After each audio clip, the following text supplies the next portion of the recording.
Assalamualaikum warahmatullahi wabarakatuh. Kami dari kelompok 1 akan menampilkan cerita rakyat yang berjudul Putri Kemarau.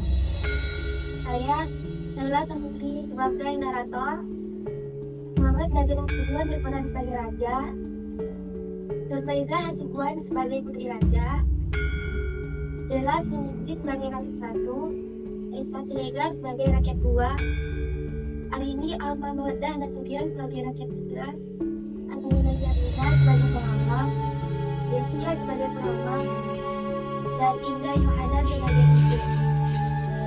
Selamat menyaksikan. Pada dahulu kala, tepatnya di wilayah Sumatera Selatan, terdapat Putri Kemarau. Nama putri asli tersebut adalah Putri Jelitani. Dia disebut Putri Kemarau karena lahir pada musim kemarau. Sayangnya, ibundanya sudah meninggal dunia, sehingga dia menjadi putri sematawayang sang raja.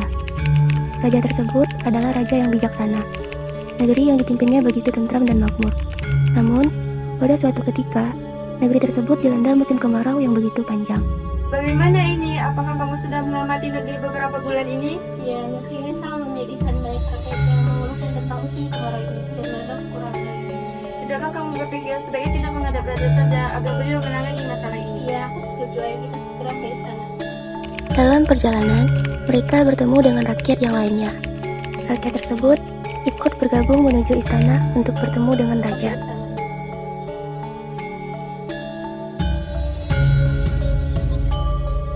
Kalian hendak kemana? Kami ingin menghadap raja agar beliau menangani masalah kekeringan ini. Apa kau ingin ikut?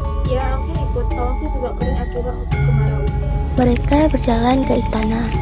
Setibanya di istana, mereka bertemu dengan pengawal, dan pengawal tersebut mengantarkan mereka ke hadapan raja. Ada peril apa sehingga kalian datang ke istana? Mohon maaf atas kedatangan kami tadi. Maksud kami kembali dialog untuk memohon kepada Baginda untuk menanggulangi masalah kekeringan yang tengah melanda kita.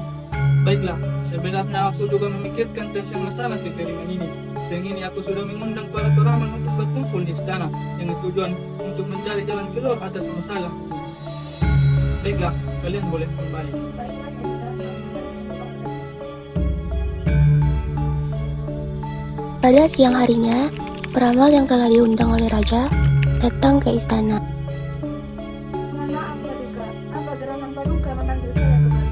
Aku mengundang kamu dengan tujuan untuk mencari jalan keluar atas masalah kekeringan yang terjadi sekarang ini.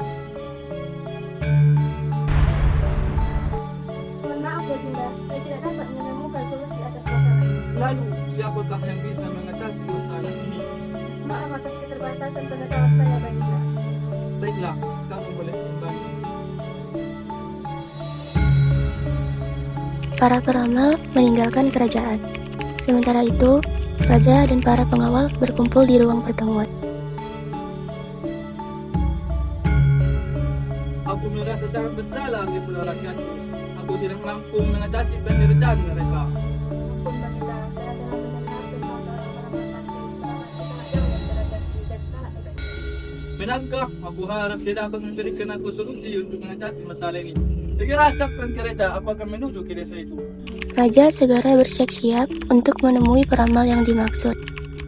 Setelah itu, seluruh keluarga kerajaan berkumpul. Wahai anakku, ayah akan menemui seorang peramal yang ada di desa yang sangat jauh dari kerajaan ini. Selama kepergian ayah titipkan kerajaan ini kepadamu. Baiklah, Ayah. Kita akan mematuhi perintah Ayah. Suatu kehormatan bagi hamba, Baginda telah datang jauh-jauh ke tempat hamba. Mari silakan. Mohon maaf telah mengganggu waktumu. Kiranya apa yang membuat Paduka datang kemari? Wahai peramal, negeriku telah dilanda musim kemarau. Rakyatku kesulitan dalam menghadapinya, dan aku tidak mempunyai jalan keluar untuk mengatasinya. Apakah kau ada cara untuk menolongku mencari jalan keluar atas untuk menyelesaikan masalah ini?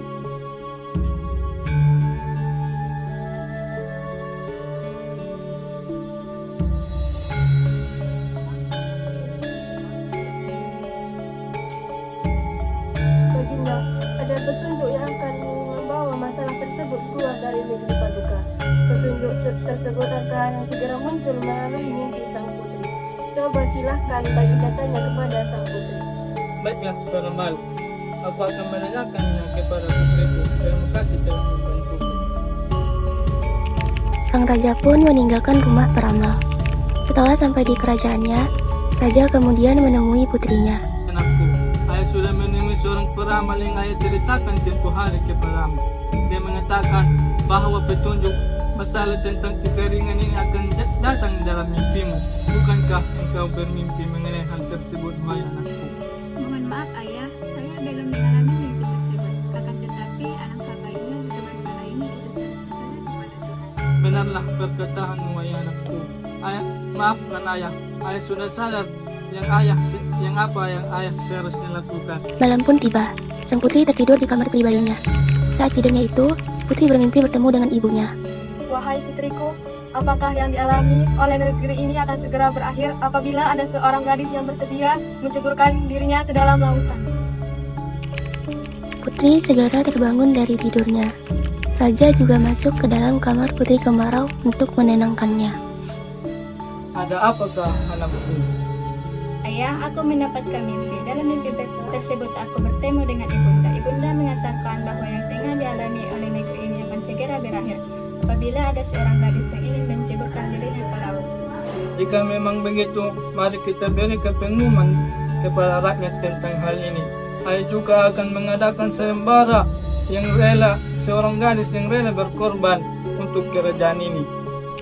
Pada keesokan harinya, raja menepati ucapannya. Raja mengumpulkan rakyatnya dan bertanya kepada siapa yang mau berkorban sesuai dengan mimpi yang dialami oleh putrinya.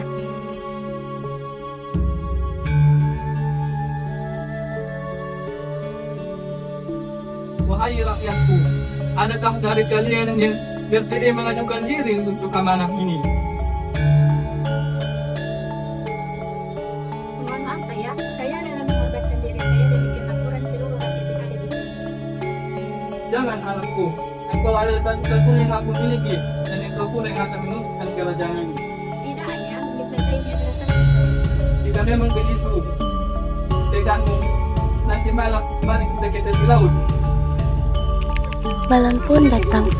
Raja, putri, serta rakyat sudah di tepi laut yang curam. Anakku, apakah kau yakin dengan semua ini?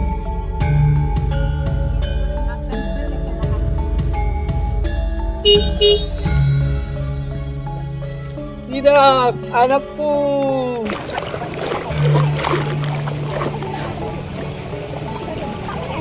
Malam menjelang hari ke-7 setelah putri menceburkan dirinya ke laut, dalam tidurnya raja bermimpi dan mendengar suara goib.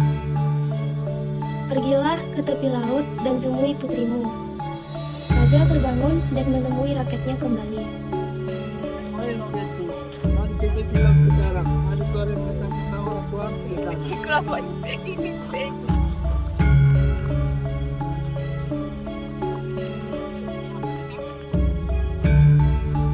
Setibanya di sana, saat raja dan rakyat memandangi laut, mereka terkejut melihat ombak besar mendatangi mereka.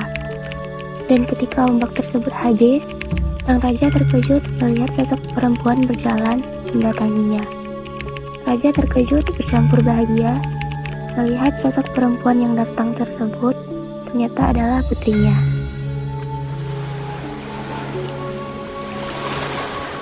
Sekian, saya telah menyelamatkan kota itu.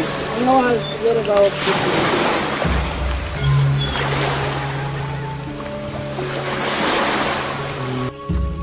Raja sangat bersuka cita dan rombongan itu pun kembali ke istana. Masalah sudah terpecahkan dan beberapa tahun kemudian Putri Kemarau menjadi ratu menggantikan ayahnya.